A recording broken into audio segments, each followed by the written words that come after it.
Are you excited to go back to school? No, we just came back from spring break. And we about to go to school. And I lost my laptop. I like learning. I don't know, I am ready to graduate though. Yeah, I'll stick to learning math. That's your favorite subject? Because it's easy. I'm dropping my brother, Nolante, and my sister, Nakori, off at school. Alright, see y'all later. Alright, have a good day, I'll leave. Bye. See you. I don't like waking up early in the morning, but what I do like about dropping them off at school is I get to spend, like quality time. Like with me trying to balance so much, I stay up doing homework at nighttime. So I feel like, I don't know, I feel like I'm tired a lot. Taking care of my siblings is kind of rough. I feel like something that like just makes it challenging is like dealing with the trauma that's involved with, raising kids who didn't have parents when you didn't have parents. Being young, trying to take care of other young people. And it's like, of course, I don't know what I'm doing, but I just trust the process and just, put faith in God that everything is gonna work out.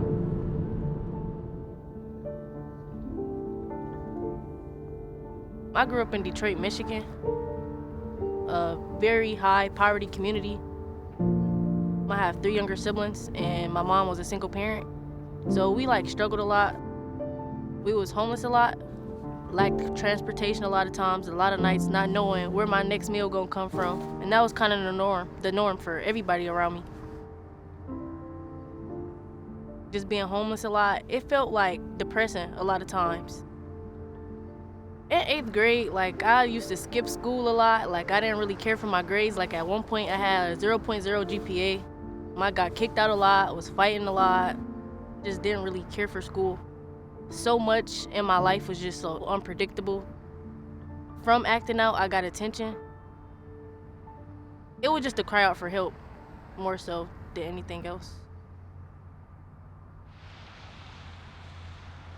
When I was in 8th grade, we got evicted from our house, and my mom couldn't afford to take care of us, so she sent us to live with family members in Georgia. To be removed from my environment where so much negativity was the norm, I had a chance to reevaluate what I wanted for myself. I only stayed in Georgia for 8 months, and then I moved back to Detroit with my granddaddy, but my siblings stayed in Georgia.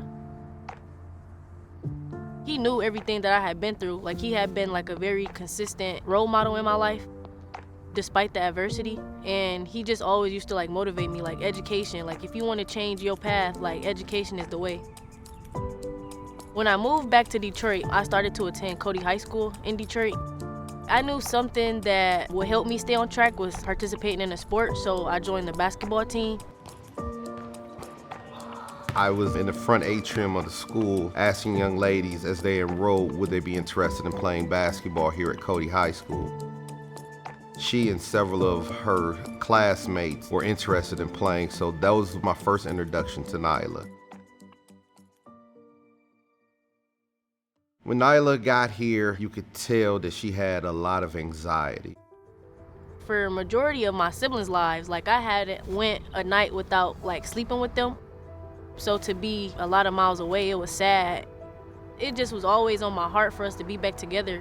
Coach Baker was a father figure I never had. He knew my situation, and that was just the person I could always go to. Nyla and I, we talked about her situation at home, and we talked about how can we, on our side, in terms of being at school and our coaching staff, how could we help her to grow? And one of the things that I tell all of the young ladies that play for me, you can always change your circumstances regardless. Not everyone is going to be dealt a great hand or even a good hand, but it's how you compose that hand and how you're going to play the game in terms of just life. We came up with a plan to work with Nyla, and her blessing was she had a grandfather who was in her corner. He and I, we worked together. We made sure that she had everything that she needed to be successful, and Nyla did the work. At the time, I was the cross-country coach. All of the girls that played basketball had to run cross-country. It was a non-negotiable. So Nyla came out for cross country, and I noticed that she was head and shoulders above everyone else that was running. So Nyla, in her first year, she made all city. Coach Baker noticed my potential was better in track than it was in basketball, so he just really pushed me to go that route. For me, track was my avenue to college. At one point in my life, I didn't even think that I would even live to see 20. I grew up poor, so, I didn't know how I would afford to go to college. So, sports scholarship, I'm like, if I can get the opportunity, I'm gonna take it. When I thought about applying to colleges, I never thought I would be at Michigan State. I think it was at camp.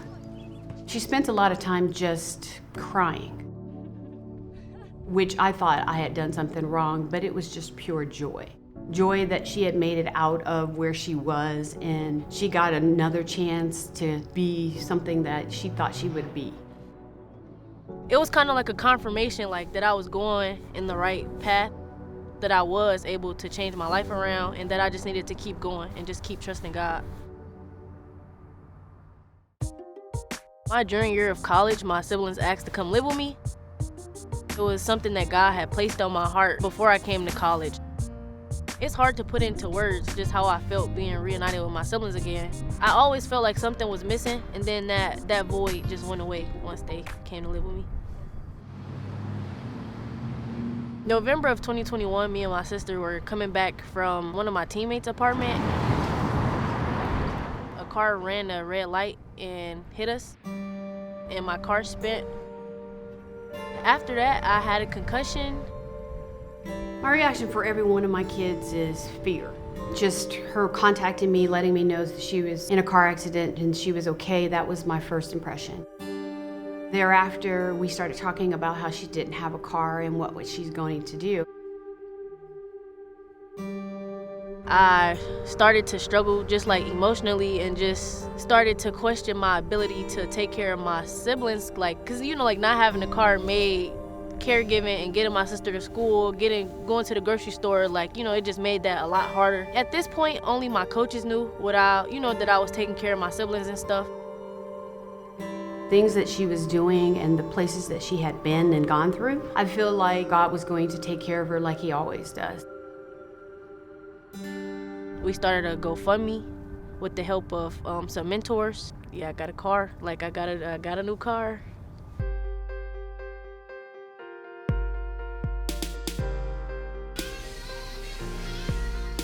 I was very relieved.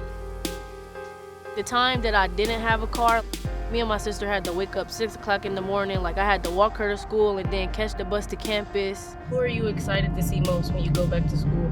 Growing up, I just always wish I had somebody to just care for me unconditionally. And I just wanted to, just be that person that I all know we needed. Before I graduated, I planned to move back to Detroit with my grandfather, but he ended up passing away.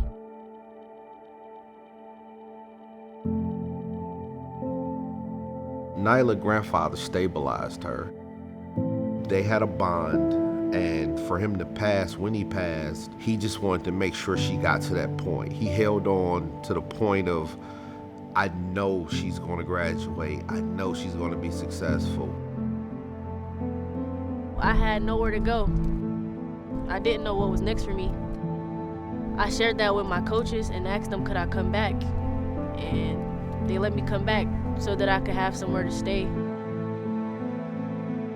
We loved on her. We showed her that she's going to be okay. We stepped in to become her family, truly become her family. She felt alone, and that's where I really stepped in, and I said, no, you're not alone.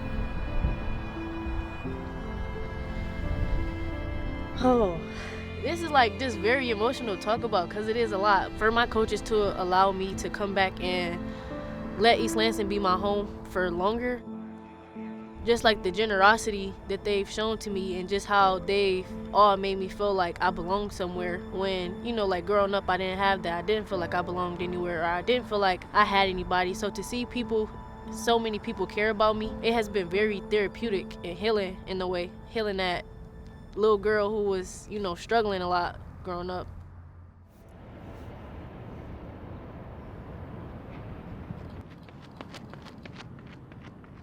Running track has been life-changing and to some extent life-saving.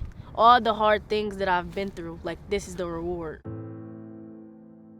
She has gone through so much that her past has helped strengthen her for her present state so that you know she'll be extremely strong for her future.